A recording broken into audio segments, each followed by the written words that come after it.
नमस्कार दोस्तों, मैं अर्जुन आपका स्वागत करता हूँ स्टी बाय अर्जुन के यूट्यूब चैनल में। तो दोस्तों, आज की हमारी क्लास है सिंधु घाटी सभ्यता के बारे में। दोस्तों, आज की हमारी क्लास है। तो दोस्तों, वीडियो को अंत तक जरूर देखना ताकि सभी क्वेश्चन आपको आसानी से याद हो जाएं। साथ ही दोस्तों, अगर आप हमारे चैनल पर पहली बार आएँ तो हमारे चैनल को भी सब्सक्राइब कर लीजिएगा। साथ ही बेल आइकन को प्रेस कर लीजिएगा ताकि हमारे आने वाले वीडियो का नोटिफिकेशन आप तक पहुंचता रहे। चलिए दोस्तों, वीडियो को स्टार्ट करते हैं। तो आज की क्लास में हम जानने वाले हैं सिंधु घाटी सभ्यता के बारे में। तो यहाँ पे आप सब लोग हेडिंग डाल लेंगे सिंधु घाटी सभ्यता। अब 2 मिनट कल की क्लास का हम रिवीजन कर लेते हैं। कल की क्लास में हमने जाना था इतिहास के वर्गीकरण के बारे में, यानी क्लासिफिकेशन ऑफ हिस्ट्री के बारे में। तो इतिहास का वर्गीकरण को हम 3 भागों में बांट कर पढ़ते हैं, यानी प्रागैतिहासिक काल, साथ ही दोस्तों प्रागैतिहासिक काल, आद्य ऐतिहासिक काल और साथ ही ऐतिहासिक काल। तो इन 3 भागों में बांट कर पढ़ा था। इसके बाद हमने प्रागैतिहासिक काल को भी 3 भागों में बांट कर पढ़ा था, पुरापाषाण काल, मध्यपाषाण काल और नवपाषाण काल। जिसमें से पुरापाषाण काल और मध्यपाषाण काल हम कल की क्लास में कंप्लीट कर चुके थे। आज की क्लास में नवपाषाण काल, ताम्रपाषाण कालीन संस्कृतियाँ और इसके बाद सिंधु घाटी सभ्यता को स्टार्ट करेंगे। तो चलिए दोस्तों, वीडियो को स्टार्ट करते हैं। तो नवपाषाण काल की यदि बात करते हैं तो इसका समय 4000 BC से लेकर 2500 BC तक रहा था। जो नवपाषाण काल था इसका टाइम पीरियड कब से कब तक रहा था? 4000 BC से 2500 BC तक रहा था। साथ ही अब कृषि की जो शुरुआत हुई, यानी एग्रीकल्चर की जो शुरुआत हुई थी, किस काल में? नवपाषाण काल में। सबसे पुरानी कृषि बस्ती कौन सी है? मेहरगढ़ है, जो कि वर्तमान बलूचिस्तान पाकिस्तान में है। किस नदी के किनारे है? बेलन नदी के किनारे पर थी। मानव की पहली फसल कौन सी थी? तो जौ मानव की पहली फसल थी। मेहरगढ़ की यदि हम बात करते हैं तो मेहरगढ़ में घर आयताकार और वर्गाकार बने हुए थे। कपास की खेती के सर्वप्रथम साक्ष्य मिले हैं। तो कपास की खेती इसके सर्वप्रथम जो साक्ष्य मिले हैं नवपाषाण काल के स्तर मेहरगढ़ से मिले हैं। तो ये आपको याद रखना है। साथ ही पहिए का आविष्कार किस काल में हुआ था? नवपाषाण काल में, जो कि लकड़ी का बना होता था। किसका? लकड़ी का बना होता था। और इसका प्रयोग बैलगाड़ी में किया गया था। पूजा के साक्ष्य मिले हैं। तो यहाँ के लोग पूजा करते थे, लेकिन यहाँ पर मंदिर यानी टेम्पल के साक्ष्य यानी नहीं मिले हैं। तो ये आपको याद रखना है। मिट्टी के बर्तनों का प्रयोग करते थे खाना पकाने में, खाना बनाने में, खाने के लिए। तो ये आपको याद रखना। अब इसको हम समझते हैं एक एक करके। तो जो नवपाषाण काल है इसमें कृषि यानी एग्रीकल्चर की शुरुआत हुई थी, यानी मानव नवपाषाण काल आते आते कृषि करना सीख गया था।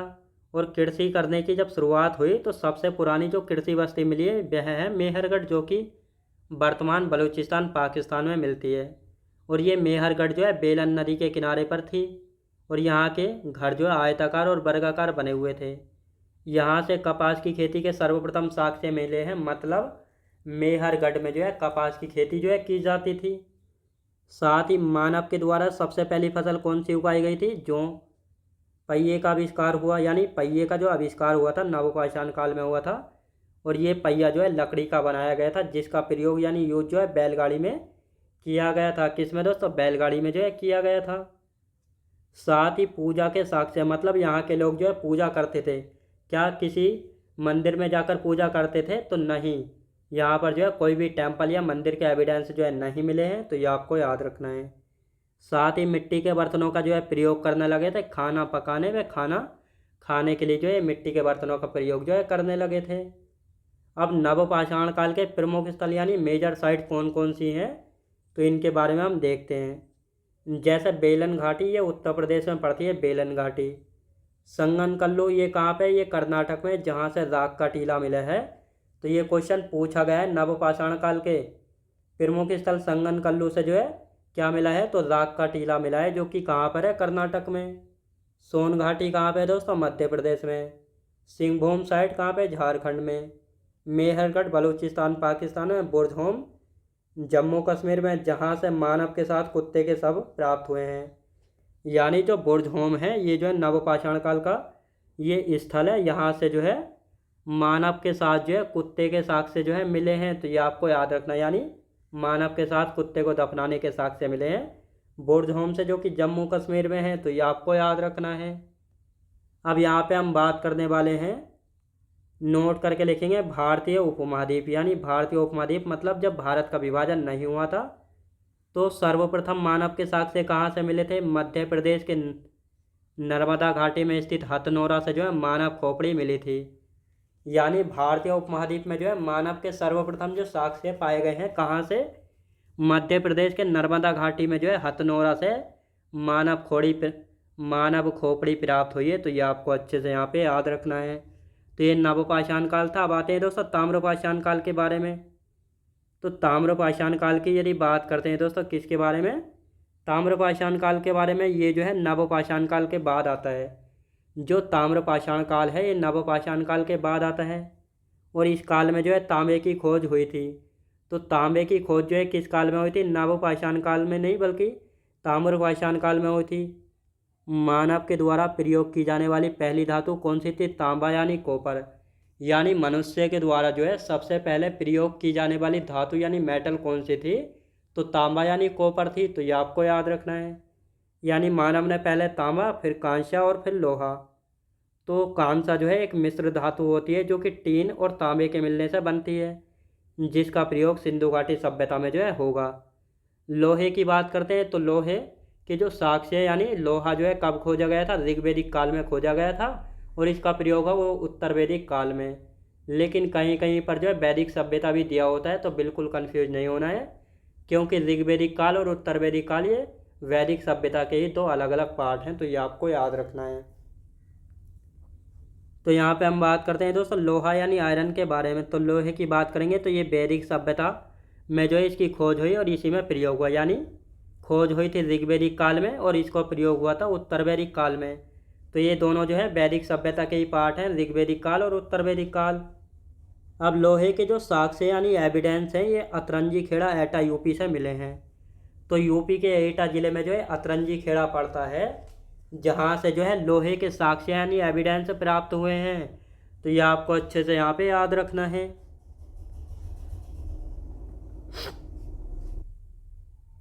तो दोस्तों यहाँ पे हम बात कर रहे हैं ताम्रपाषाणकालीन संस्कृति के बारे में। ताम्रपाषाणकालीन संस्कृति की यदि बात की जाए तो ये जो है कैसी संस्कृतियाँ थीं? ये जो है कृषक ग्रामीण संस्कृतियाँ थीं, मतलब गांव की संस्कृतियाँ थीं। अब जैसे बनास संस्कृति की हम बात करते हैं, ये कहाँ पे? राजस्थान में बनास संस्कृति। बनास संस्कृति की यदि बात की जाए तो कहाँ पे? ये है दोस्तों राजस्थान में। और इस संस्कृति को जो है ताम्बती भी कहते हैं, क्योंकि यहाँ पर तांबा बड़े पैमाने पर प्राप्त हुआ है। ताम्रपाषाणकालीन संस्कृतियाँ मतलब जहाँ पर जो है बड़े स्तर पर तांबे का प्रयोग हुआ है उनको ताम्रपाषाणकालीन संस्कृतियाँ कहा गया है। अब जैसे बनास संस्कृति जो कि राजस्थान में है, इसको ताम्बती भी कहा जाता है, क्योंकि यहाँ से जो है बड़े स्तर पर जो है क्या मिला है? तांबा प्राप्त हुआ है। कायथा संस्कृति कहाँ पे? ये मध्य प्रदेश में है। मालवा संस्कृति मध्य प्रदेश के नापदा टोली में। जोरवे संस्कृति इनाम गांव सोने गांव जो कि महाराष्ट्र में। तो ये आपको याद रखना है। ये थी 4 ताम्रपाषाणकालीन संस्कृतियाँ जहाँ से जो है अधिकतर क्वेश्चन बन जाते हैं। अब दोस्तों यहाँ पे एक नोट लिखेंगे, कृषि के प्राचीनतम साक्ष्य लोहरा देव से मिले हैं, जो कि नवीन खोजों के आधार पर, जो कि संत कबीर नगर जिला यूपी में और मेहरगढ़ जो है बलूचिस्तान पाकिस्तान में। याद रखेंगे। तो ये आपको याद रखना है, जो कृषि के प्राचीनतम साक्ष्य हैं, प्राचीनतम साक्ष्य नई खोजों के आधार पर लहुरा देव से। कहाँ से? लहुरा देव से। हड्डी के उपकरण या आभूषण। तो हड्डी के उपकरण या आभूषण की यदि बात की जाए तो कहाँ से? महादहा सराय नाहर राय से। प्राचीनतम स्थायी जीवन के साक्ष्य मेहरगढ़ से। पाषाण संस्कृति की बात की जाए तो हड़प्पा संस्कृति के जो अवशेष हैं कहाँ से? मेहरगढ़ से प्राप्त हुए। यानी पाषाण संस्कृति से लेकर हड़प्पा संस्कृति के जो अवशेष प्राप्त हुए ये कहाँ से प्राप्त हुए? मेहरगढ़ से। प्राचीनतम चावल के साक्ष्य कोल्डी हवा प्रयागराज यूपी से। तो ये आपको याद रखना है। यानी प्राचीनतम चावल के साक्ष्यों की यदि बात की जाए तो कोल्डी हवा प्रयागराज यूपी से। तो ये आपको अच्छे से यहाँ पे याद रखना है। अब आते हैं दोस्तों सिंधु घाटी सभ्यता की हम बात कर लेते हैं। तो सिंधु घाटी सभ्यता की हम बात करते हैं तो ये जो है 2500 BC से लेकर 1750 BC तक जो है सिंधु घाटी सभ्यता का समय रहेगा। और ये सिंधु घाटी किस नदी के किनारे थी? तो ये जो है सिंधु नदी के किनारे पर थी। किसने इसको बसाया था? द्रविड़ यानी भारतीयों के द्वारा इसको बसाया गया था। इसके अन्य नाम जैसे हड़प्पा सभ्यता, कांस्य युगीन, सरस्वती, नगरीय सभ्यता और सुमेरियन सभ्यता। और 1826 में पहली बार इसको चार्ल्स मेसन के द्वारा खोजा गया था कि इस प्रकार की भी कोई सभ्यता है। तो ये आपको अच्छे से याद रखना है। ये थी सिंधु घाटी सभ्यता के बारे में कुछ फैक्ट, और इससे आगे का जो बचा हुआ है इसको हम कल की क्लास में कंटिन्यू करेंगे। तो आज की क्लास हमारी यहीं तक रहेगी। तो मैं उम्मीद करता हूँ आपको वीडियो क्वालिटी, कंटेंट वगैरह सभी कुछ आपको पसंद आया होगा। पसंद आया तो लाइक शेयर और सब्सक्राइब करना बिल्कुल भी ना भूलें। साथ ही दोस्त, अगर आप हमारे चैनल पर पहली बार आएँ तो हमारे चैनल को भी सब्सक्राइब कर लीजिएगा, साथ ही बेल आइकन को प्रेस कर लीजिएगा ताकि हमारे आने वाले वीडियो का नोटिफिकेशन आप तक पहुंचता रहे। चलिए दोस्तों, मिलते हैं नेक्स्ट वीडियोज़ में।